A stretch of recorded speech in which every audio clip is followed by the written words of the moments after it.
Hey everyone, happy Monday, August 24th.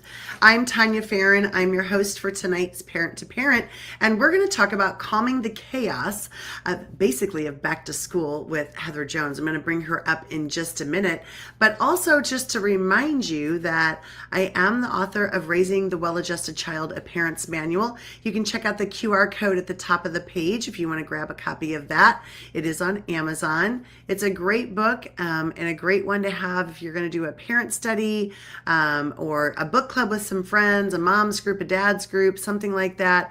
But check it out. It is a great book. Would love to have you connect with me about this, especially if you are a leader in a school and you want to have someone come and talk to your parent group. Let me know. I'd be happy to do that for you. All right. Without further ado, let's bring our guest. We only have 30 minutes, so let's bring up Heather Jones. Hi, Heather. Hi. Welcome to Parent to Parent. We're I'm so excited. glad to be here. Yeah. Tell everybody a little bit about you. Sure. So I'm Heather Jones. I am kind of in the Kansas City general metro area. I'm a mom of three. So my kids are currently 13, 9, and 6. So I've got definitely some separation, some space in between them. I also am a therapist. I do clinical social work. And so I specialize in self-harm and suicide and trauma. So this is a pretty stressful time. Yeah. The back to school. Back to school time it's really stressful for families. It's stressful for kids of all ages. So thank you for what you do every day. That's a tough job, especially when you're specializing in some pretty heavy areas of I helping people. I find I'm sorry, I keep No, interrupting your it's a talking. conversation. You're good. So I find that the difficulty that brings me is just not necessarily the comparison piece, but more so I have to be careful not to underreact, right? So Mhm. I had one of my kids come home and tell me this event that had happened that where someone had grabbed his shirt and it was very scary to him. And so I had spent a majority of the afternoon talking about some really tragic stuff that had happened to other kids. And I'm like, they grabbed your shirt, but you're okay.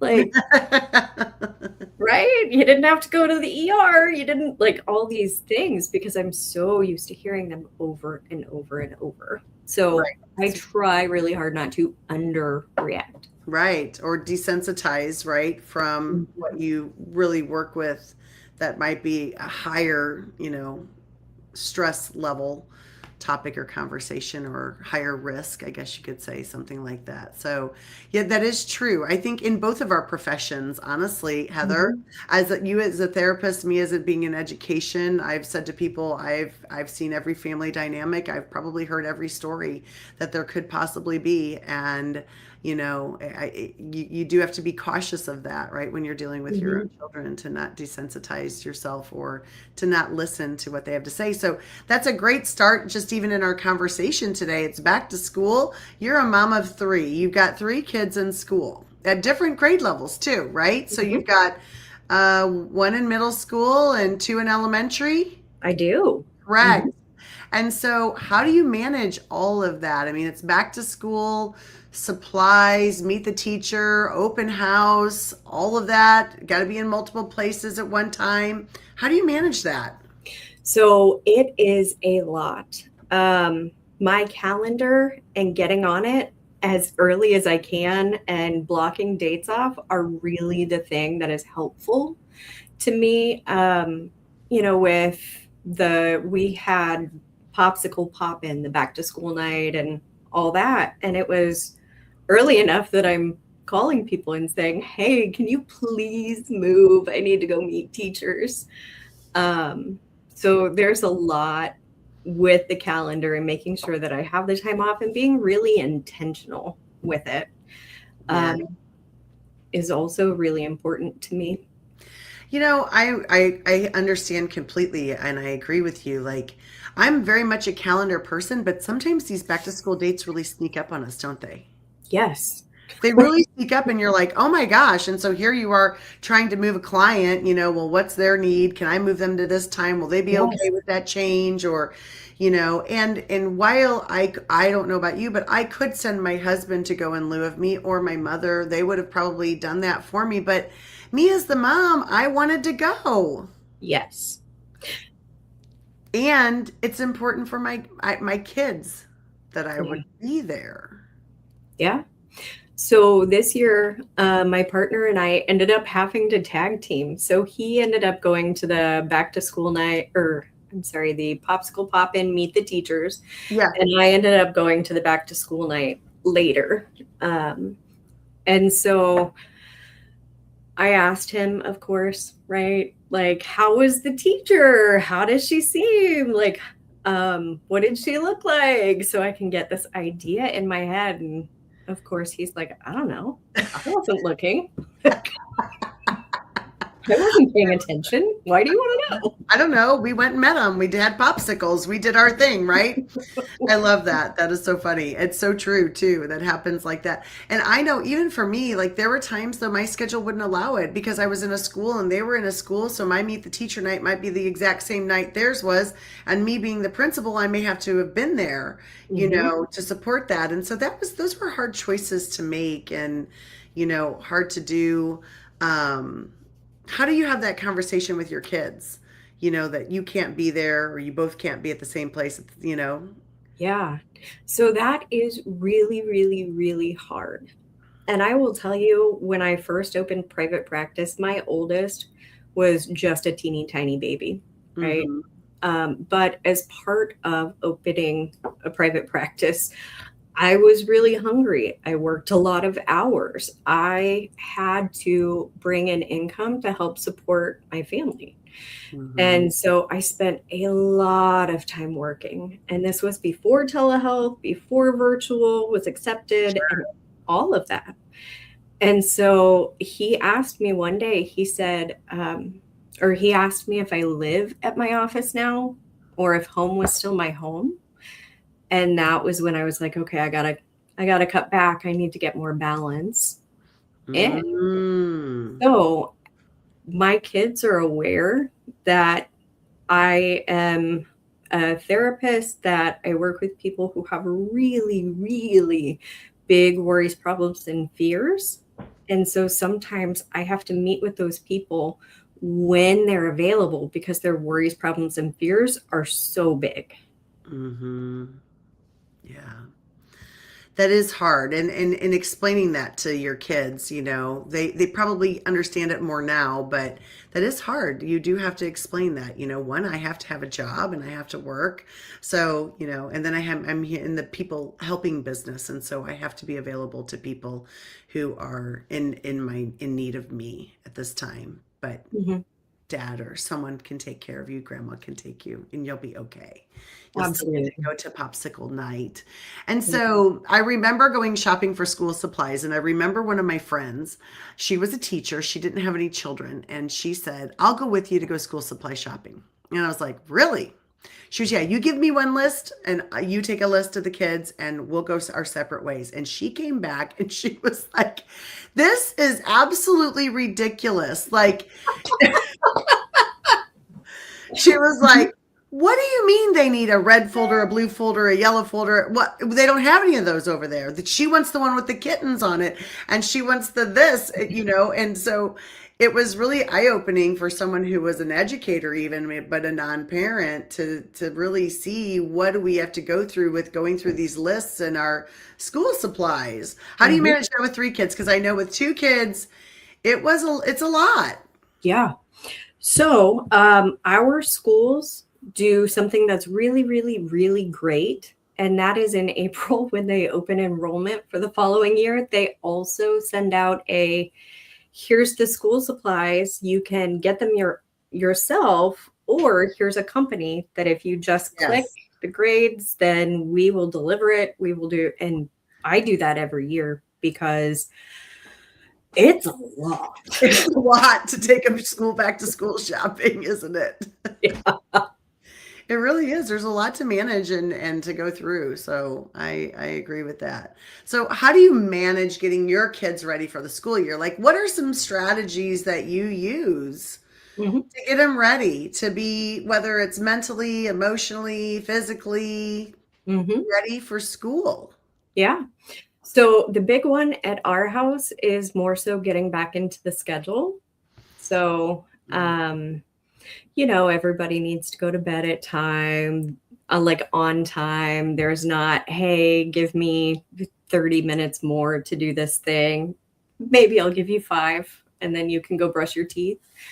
But really, it's getting to bed on time and then getting up early ish. Mhm. My 2 littles are early risers, which is wonderful. One is mostly an early riser, but when she sleeps, she sleeps. She'll sleep till 11 o'clock. And you can go in and say, honey, it's time to wake up. And she will tell you to go away.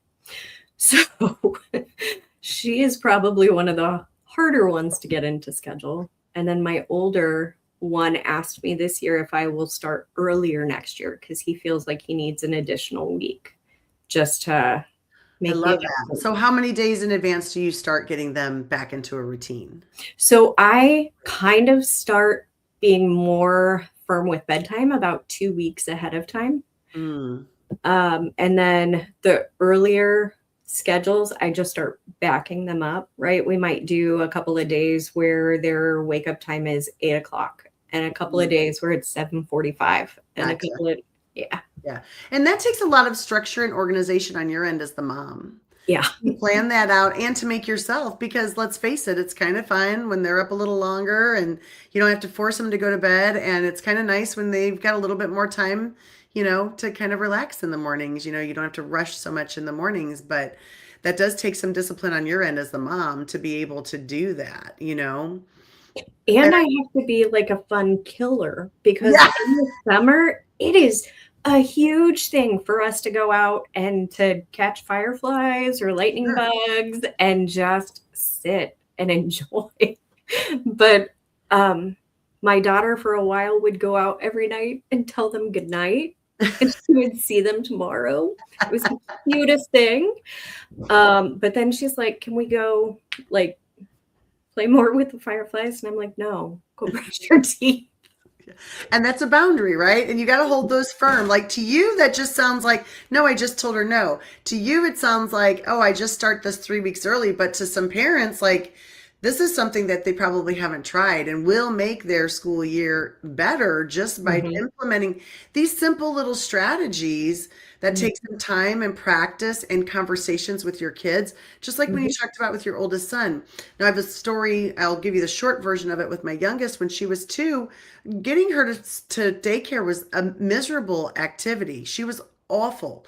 But I thought I was doing her a favor by scooping her up in her PJs mhm. because she said, just bring her to PJs and I'll get her dressed and ready for the day. Oh, it was a horrible ride. She cried the whole way. And I finally said, what's going on with you? Tell me why you cry every day. And she said, I need stretch time. She's probably 2.5. Oh. And I was like, what is stretch time? I don't even know what that means, which means perfect sense to me. I like to get up. I don't go to work Mhm, until 8. I get up at 5:30, mhm, 5:45, get mhm, my coffee, watch an hour of the news, mhm, work out, go for a walk, get my shower. Like I've got my routine. I mhm, don't roll out of bed and go to work. So mm-mm. I said, do you want me to wake you up earlier? And she said, yes. And Yeah. I was like, oh, well, our world would be Yes. so much easier. She needed stretch time. She needed some time to just kind of wake up. And Yeah. so the fact that your son shared with you, I need to do this practice a little bit earlier was pretty amazing. I love Yeah. that. Yeah. And we, And oh, go no, ahead. go ahead. Go ahead. I was just gonna say I check in with them quite a bit. I probably overdo that, and I know, some people think it's really silly, but I will say what went well this morning, what were things that we think we need to work on more. And so we kind of review like, oh, it really worked that I woke you up by playing music or I had the music going. Mm-hmm. It really helped that I came in and touched your leg instead of, hollering from wherever. Sure. That's really important. Communication. I'm picking up on that, right? Small Mhm, strategies, some changes, communication with your kids. How did mhm, that feel today? How are you doing with that? Is there another way that you want me to wake you up? I mhm, love that. And we don't often think about doing that with our kids, mhm. and really checking in with them and saying, "How's it going? How are you feeling about this?" Yeah, That's the therapist in you, which is great advice for other people. We yeah, just need to think that our way might be just the best idea when really there's a variety of ideas that can go. And checking in with your kids, regardless of their age, is so important yeah. because they start to know, they become their own little people.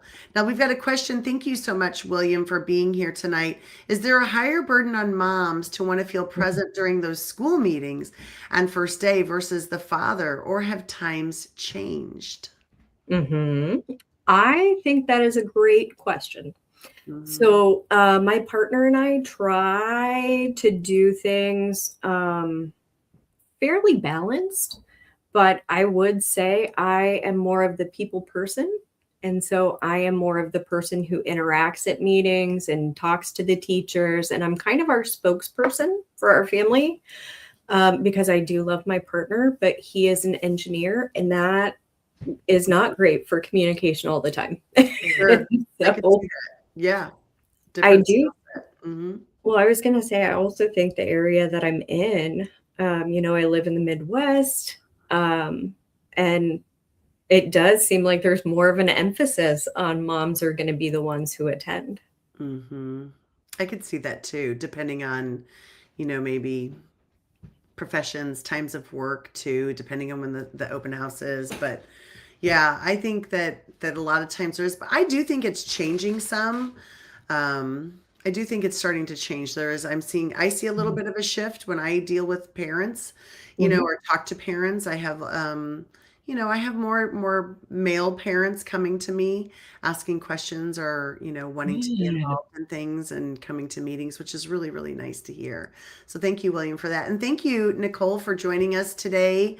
I appreciate your time and energy here. And Leslie Flowers, thank you so much for being here, promoting our show on Monday evenings. Greatly appreciate you. And Jackie Hallberg, thank you so much.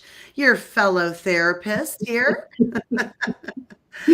And I did want to say also, congratulations. Nicole is doing a great book on men, money, and mental Yes. health. Love that project. Amazing. So thanks for doing that with us. So another thing that I want to ask you is transition from summer school to school time. I was telling Heather this behind the scenes that I noticed a change in my children's behavior. I always tried to make it the days before the last days of summer, whatever that last day of summer was, I wanted to make it special. We have an event, we'll have a party, we'll go to this place, we'll do something. We go to the zoo, we're doing something big. And inevitably, it would be the not most fun day of the summer. Somebody would be having a meltdown. Somebody did this, the timing wasn't right, the weather didn't work out. Like it never turned out the way I wanted it to be. And until I learned about transitions and how people react transitioning from summer to school. So talk to us about like what do kids experience with those transitions and what kind of changes in behavior can you see in kids? Yeah. So things that I notice are that kids are definitely experiencing the transition from whatever setting they have been in. They are now in a different setting, more than likely, with probably more people than they were around. And there is typically a structure that may not have been used over the summer. One thing I try to remember myself is when I start a new job, when I, started grad school or college or anything, my brain was tired, probably for the first 2 months, right? I would come home from work just exhausted because my brain had learned so much new information about what I needed to do and how I can help. And here's this intervention, and here's how you apply this. And I just was so fatigued. And so I keep that in mind, that these kids, not only are they starting to learn and having big changes, we have our kids in summer camps where they are moving and running, and one of them has ADHD. So it is amazing for him. And then we go back to school and we're like, please sit here for 8 hours a day. Yeah. And it doesn't work for him. So I just try to remind myself that they are going through all of these changes every single day. They are learning new things about their friends, about education in general, about the school that they're going to, all of that. They have got to be as fatigued, as exhausted as I am when I start new things. And I And think we that don't gives me extra patience. we don't think kids feel that way. Mm-mm. I mean, I really think as adults, we think, oh, they're fine. They're going to a new school. Oh, you have a new teacher. Aren't you excited about that? And they might be like, I don't know. Like, Mhm. there's a big fear of the unknown, too. Even though it's the same school, it's a new teacher, it's new classmates, it might be a new hallway, it's a Mhm. new grade, it's new content. Like, there's a lot of things that come along with that. And even exciting things can still be stressful and worrisome. Mhm. Maybe they get to be in band for the first time. Maybe they get to be in choir. Maybe clubs finally come available for them. Those things become exciting but stressful, Mhm. and we don't think about that for kids. And also, there's also like social economic statuses of kids Mhm. and families that make it hard for kids sometimes. Like they might think, I want to do this, but I'm afraid to ask my mom for the money. I don't know if she'll have the money, Mhm. or I Mhm. don't want to ask her. She probably Mhm. maybe has the money, but if they've heard stories like, we don't have money for that, we can't afford this, then they might be Mhm. more hesitant or more fearful about going to there or asking for a new lunchbox, or maybe they don't have a new lunchbox for that. Like there's so many different factors that we don't realize as kids are transitioning from one place to the next grade level or Mhm. next year. Yeah, absolutely. Um, and we live in an area where most people's basic needs are met, and Yeah. then a little bit more, right? Mhm. And I know it's really hard on the kids who aren't Mhm. able to afford that, who don't have a parent that stays at home all day or can volunteer in the classroom. Right. Man. You know what? That was a thing with my daughter. My oldest wanted me to volunteer, and I work the same hours I would even when I was a teacher, and so they did work, they started school earlier. Mhm. And I was able to go in and work in her classroom a couple of times, but that was Oh. important to her, like Mhm. she really wanted that. That was because other moms were coming, but her Mhm. mom was working, Mhm. you know? Mhm. Little pieces and those little nuances, but really talking to your kids, I think, is such a great, um, it's the best strategy I think that I've ever had with my kids is just sitting down and talking to them, Mhm.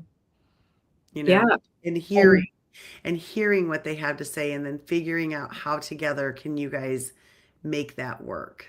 mhm. Car time for Yeah. us has been phenomenal because the boys did taekwondo about 20 minutes away. So I'm not really a radio person. I will listen to podcasts, but I do appreciate true crime things, which is not always, or even sometimes, I guess, appropriate Yeah. to listen to around the kids. They don't want to hear it anyway. So it doesn't really matter. But the silence is there. Yeah. And we might drop a little something like, tell me all the stuff about school, your friends, how everybody's feeling, who you're talking to, all of that. Yeah. And before long, the silence just gets filled in. And not how was your day? Not No. just how was your day? Tell me who you're talking to. Who did you sit by at lunch today? Who Mhm. did you play with at recess? What did you play at What recess? did you play at recess? Like really getting into specific questions about their social parts of their day too is really important. Super important. I love that. So I'm picking and choosing some of these questions. I had a lot of good questions for Heather. I'm excited to say. But do you have any specific traditions that you do with your kids before they go back to school? Not really. So I try to spend a day with each of them where they pick what we do and we go and we do it, and it's just one-on-one time. Yeah. So I try to do that, but I wouldn't really call it a tradition. Um, my mother was an educator. We lost her during COVID, not from COVID, but during that time. Yeah.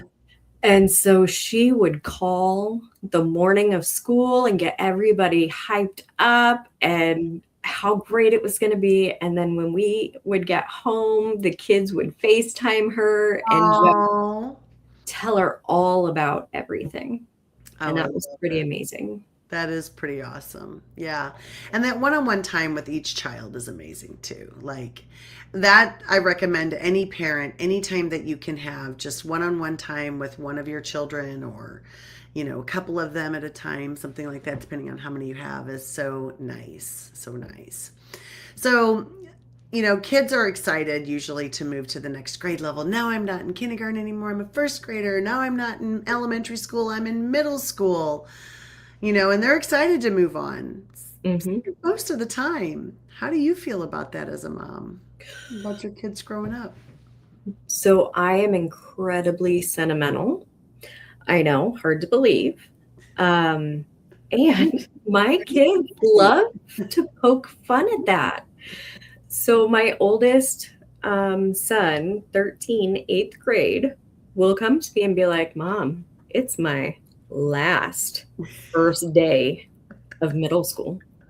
Mom, next year I'll be in high school. I might even be able to drive myself to school. Like, I'm like, no. And at 14, he can't drive to school alone, but it's just like he just loves to poke at it. So, but I get very, very sentimental, and I will this summer I pulled out, I'm going through the phone looking at pictures. I'm like, look at this, you're so tiny. I love the parents, and I never did this. I never did the first day pick with my kid. I mean, I did take some, but I don't think I was as religious, like withholding the sign of what they wanted to be and all of that kind of thing. I was never great about that, but um, I do remember being excited for them as they moved on to the next phase of their life, but also being sad. And I get the whole that's my baby. I mean, the first one, I was excited for her for everything. And then once my youngest went to kindergarten, I was pretty sad. Like, I Yeah. knew that that time in my life was never going to come back for, Yeah. that just that time where they didn't have anywhere that they had to go, and that was hard for me personally. Mm. But and the high school graduations, I was pretty happy about. It was fine. I'll be honest with you. I will be honest with you. I was like, okay. I kind of felt like I had hit some milestones, like, you know, we made it through high school. Everybody graduated. We all have a diploma. Like, I kind of felt like as a mom, like, whew, I did it. Check, check, check, check. Yeah. Yes. And I hate to say those things, but it's really true. Nobody got really in trouble. Everybody passed. We have friends still. Yeah. little, little I things will. like that. Yeah. I was going to say, I'm loving the online grade book, right? Yes. Because my oldest, I was like, the teachers email me and I see your grades. And he was like, no, I did not know that. Yep. Yep, son, I can see everything. I love Yep. that. I love that. Yes. Well, my gosh, I can't believe our time is already almost up. Thank you for sharing some of your tips. Do you have any last message that you would like to share with our parents about back to school? Yeah.